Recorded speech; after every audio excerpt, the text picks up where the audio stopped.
అమ్మకపోతే మాత్రం తెగ బాధపడుతుండు. వడ్లమ్ముడు పోకపోతే బాధ లేదు కానీ మద్యం అమ్మకపోతే తెగ బాధపడుతుండు రేవంత్ రెడ్డి.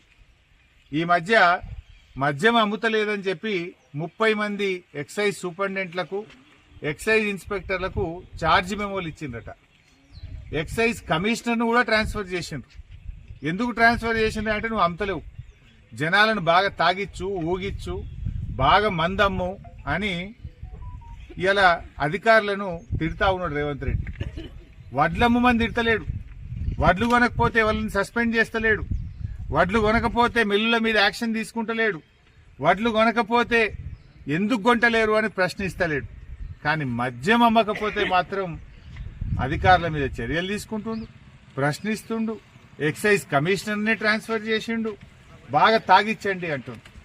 ఎక్సైజ్ అధికారులు ఏమో తలబట్టుకున్నారు, మేమేంటి ఎవరిని ఆగిపోయాలి, రియల్ ఎస్టేట్ కమ్మైపోయింది, వ్యాపారాలు బంద్ అయిపోయినాయి, తాగేటోళ్ళు లేరు, మేమేం చేయాలని వాళ్ళు తలలు పట్టుకున్నారు. ఇక చిన్నపిల్లలకు తాగిపోయాలన్నా ఆడోళ్ళకి తాగిపోయాలన్నా మేమేం చేస్తాము అని చెప్పి ఎక్సైజ్ అధికారులు తలలు పట్టుకున్నారు. ఈ రాష్ట్రంలో ఎప్పుడు కూడా ఇట్లాంటి పరిస్థితి లేదు. మందు తక్కువ తాగమని చెప్తారు, ప్రజల ఆరోగ్యం కాపాడాలని ముఖ్యమంత్రి చెప్తాడు. కానీ ఈ ముఖ్యమంత్రి గతంలో ఏ ముఖ్యమంత్రి ఏ ప్రభుత్వం చేయని విధంగా అరే మందు ఎందుకు తక్కువ అమ్ముతుంది భయ్, ఇంకా బాగా అమ్ముర్రి, జల్ది అమ్ముండ్రి, మీరు అమ్మపోతే మీరు నౌకరు తీసేస్తా, మిమ్మల్ని సస్పెండ్ చేస్తా అంటుండ్రు. అంటే ఏం చేయదలుచుకున్నావు? తాగుబోతులు తెలంగాణ మారుస్తావా? ఏం తెలంగాణను తాగుబోతులు తెలంగాణ చేయదలుచుకున్నాడు రేవంత్ రెడ్డి. అంటే ఆడవాళ్ళ మెడల్లో మంగళసూత్రాలు తెగొట్టాలనుకుంటున్నావా? వాళ్ళ ఆరోగ్యాలు చెడిపోయి వాళ్ళ ప్రాణాలు పోతే ఈ రాష్ట్రానికి మంచిదా రేవంత్ రెడ్డి? నువ్వు ఏం చేయదలుచుకున్నావు?